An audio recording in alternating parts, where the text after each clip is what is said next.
What changes does the US and NATO need to make in order to stay relevant in the drone and missile age? In October 2024, I was invited to the JAPCC, or Joint Air Power Competence Center, to speak on a panel about drones. And as it just so happens, I work for a drone company, the Texero Med Lab, which develops AI-powered drones that use artificial intelligence to deliver whole blood to wounded soldiers. And by the way, guys, I heard you. I heard all your feedback. So if you only have like $300 to invest, the CEO opened up a Wefunder, and that will convert to equity after the first price round, which will probably be Series A. So if you're interested in investing, head over to Wefunder if you don't have $50,000. But I want to talk about the 4 topics I spoke about at the JAPCC conference, as well as some other hot topics from the conference. So we're dealing with quite a few big problems right now, one of which is called the Red Queen problem, like from Alice in Wonderland. The technology of drones is advancing so rapidly that we have to run really fast just to stay in the same place.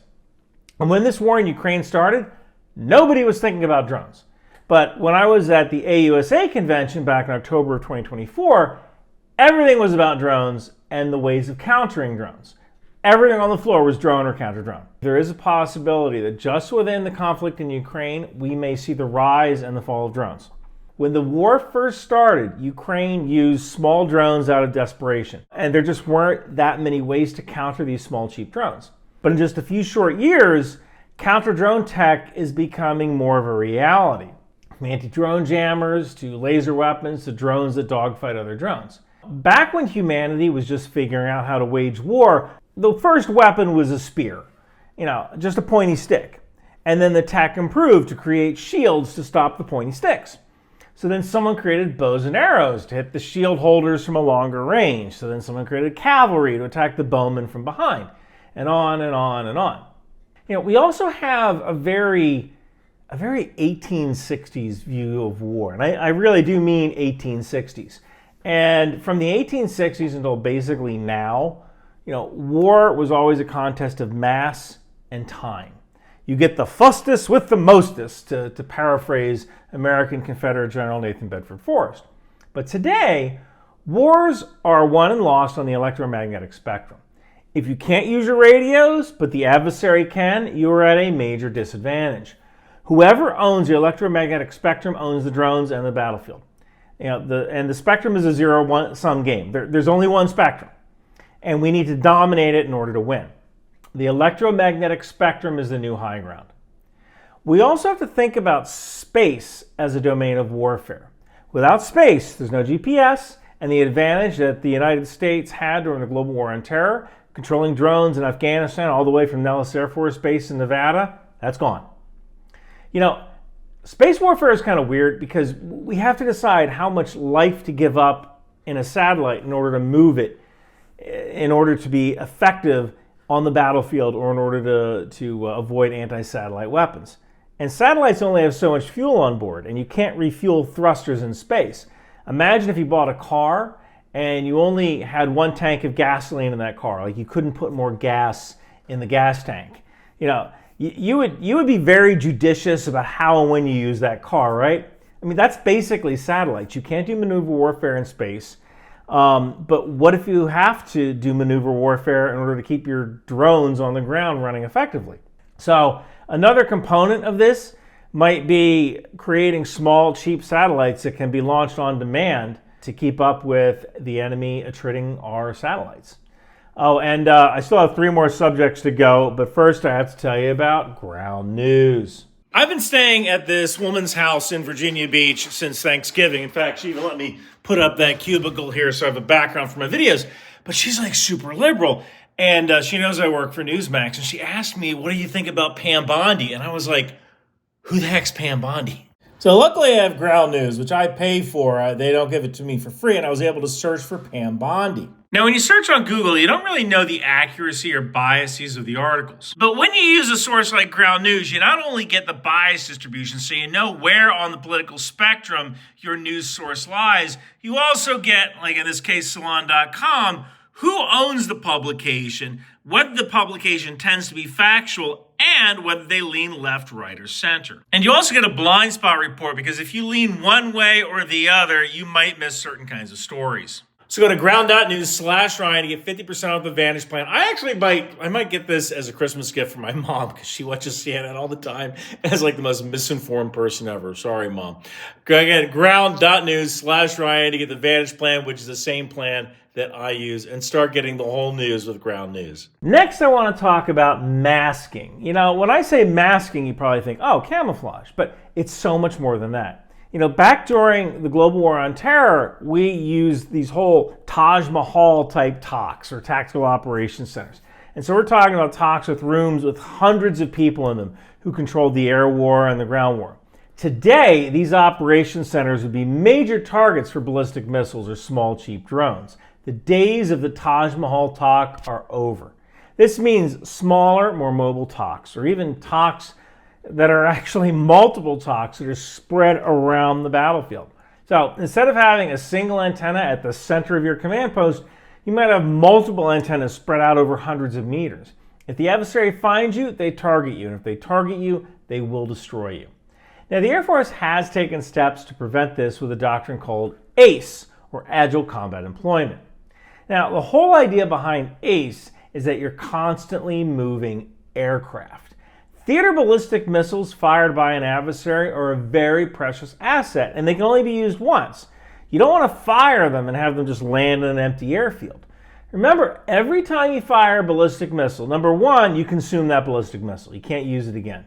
But number two, you give away your launch location. So you can never use that launch location again, because it's just simpler math to figure out where the launch came from. So you burn that launch location once you fire a missile. So you have to have a good target that's worth burning your launch location and burning a missile every single time you fire. Now, this ACE doctrine isn't necessarily new. Countries like Sweden and Finland have made it part of their doctrine. It's been their doctrine for quite a while. That's where you see them landing on civilian highways. And yes, by masking your forces and constantly moving them, it is a strategy, but you need to also think in multiple spectrums, including the spectrums we can't see. You might cover a tank with branches, but the heat from that tank will reveal your position. And every time you use the radio, despite the radio frequency hopping, going up and down the channel, the adversary can figure out where you are. And finally, there's also the spectrum of social media, infodom war, or information domain warfare, which is a component of warfare. You can move your planes all you want according to the ACE doctrine, but all it takes is one maintainer to upload a selfie with geolocation data to Instagram, and now the adversary knows exactly where your planes are. So our solution to the tyranny of the spectrum and social media may be to get over our fear of AI. So this is the third thing I talked about. When I talk about AI in the military, people instantly think of the Terminator, and with good reason. Emotionless killing machines are pretty terrifying. But our adversaries may not have the same trepidation. Look, we already have killer AI. The Navy's Aegis system, which is on every single destroyer, it's fully automated. It is a killer AI. You turn that thing on, and it automatically figures out which targets to engage across multiple platforms. And it has to, because naval warfare in the missile age happens at machine speed. It happens faster than a human can think. The Patriot system, that's fully automated as well. It has to be, because ballistic missiles travel really, really fast, faster than a human can think. Now, both of those systems have been around since the 1980s, and Skynet hasn't become self-aware yet. We're doing pretty okay. So if our adversaries are using AI and we're not using AI, then they will be able to get inside our decision cycle, our OODA loop, observe, orient, act, decide, act, and move faster than we can react. Remember when I talked about the first spearmen? Can you imagine a unit of spearmen, and they see a cavalryman for the first time? Like, those cavalrymen must have looked like monsters. They're half man, half horse, inhuman, kind of like AI. Now, how fast could a cavalryman have gotten inside the decision cycle, the OODA loop of a spearman? Like I said at the beginning, I work for the Texera Med Lab, an AI drone company. Our drones don't use any GPS or any radios. They figure out how to get from our operations center to the casualty by themselves. Traditional helicopter, medevac, it needs planning and perhaps coordination with gunships for escort.